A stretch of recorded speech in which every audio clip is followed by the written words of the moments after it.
हमारे देश में ऐसे कई लोग हैं जो बिना किसी स्वार्थ के देश में परिवर्तन लाने के लिए अपना पूरा जीवन दूसरों की सेवा भाव में लगा देते हैं। ज्यादातर मामलों में लोग गुमनामी में रहकर भी अपने काम को करते रहते हैं। वहीं ऐसे लोग देश के सबसे बड़े नागरिक सम्मान पद्म पुरस्कार के जरिए देश के सामने आते हैं। इन्हीं में से कुछ ऐसे लोगों की कहानी हम आज आपको बताएंगे, जिसे सुनकर आप न केवल हैरान होंगे बल्कि भावुक भी हो जाएंगे। पहला नाम है तुलसी गौड़ा। इस तस्वीर को देखने के बाद बस यही कहा जा सकता है कि यही है सम्मान का सम्मान। जंगलों की एनसाइक्लोपीडिया के नाम से मशहूर ये है तुलसी गौड़ा। तुलसी गौड़ा को पद्मश्री से सम्मानित किया गया है। जब वह सम्मान लेने के लिए पहुंची तो उनके बदन पर पारंपरिक धोती थी और पैरों के नीचे चप्पल तक नहीं थी। पीएम मोदी और अमित शाह से उनका सामना हुआ तो दोनों दिग्गज नेताओं ने उनकी उपलब्धि का सम्मान करते हुए उन्हें नमस्कार किया। इस तस्वीर को वहां मौजूद प्रेस कर्मियों ने अपने कैमरे में कैद कर लिया। अब यह सोशल मीडिया पर चर्चा का विषय बनी हुई है। कर्नाटक के होनाली गांव की रहने वाली गौड़ा ने 30,000 से अधिक पौधे लगाए हैं और वन विभाग की नर्सरी की देखभाल करती हैं।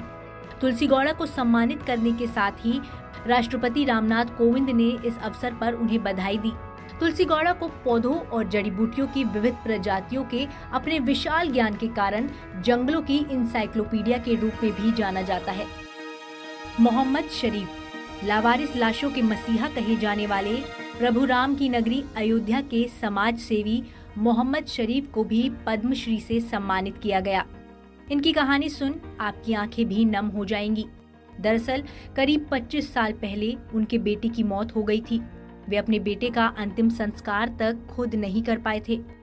बस तभी से वे लावारिस लाशों को अपना पुत्र समझकर बिना जात या धर्म देखे उनका अंतिम संस्कार करने लगे। आज वे 25,000 से ज्यादा लावारिस लाशों का अंतिम संस्कार कर चुके हैं। उनकी इस भावुक कहानी को जान प्रधानमंत्री नरेंद्र मोदी भी खुद को उनका हाथ पकड़ उनका हौसला अफजाई करने से रोक नहीं पाए।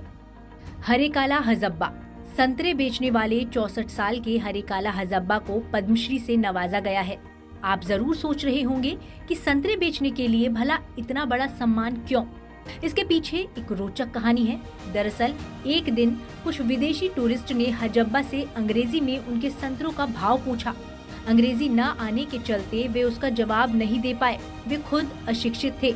इसके बाद उन्होंने संतरे बेचकर अपनी जमा पूंजी से साल 2000 में अपने गांव में 1 एकड़ जमीन पर जरूरतमंद बच्चों के लिए एक प्राथमिक स्कूल की स्थापना की। यहाँ हमने आपको सिर्फ 3 कहानियां बताई हैं, लेकिन हमारे देश में कई ऐसे लोग हैं जो गुमनामी में भी समाज सेवा को परम धर्म मानते हैं। देश में अब ऐसी शुरुआत हुई है कि पुरस्कार के असली हकदार इन लोगों को ऐसे सर्वोच्च सम्मान से नवाजा जा रहा है।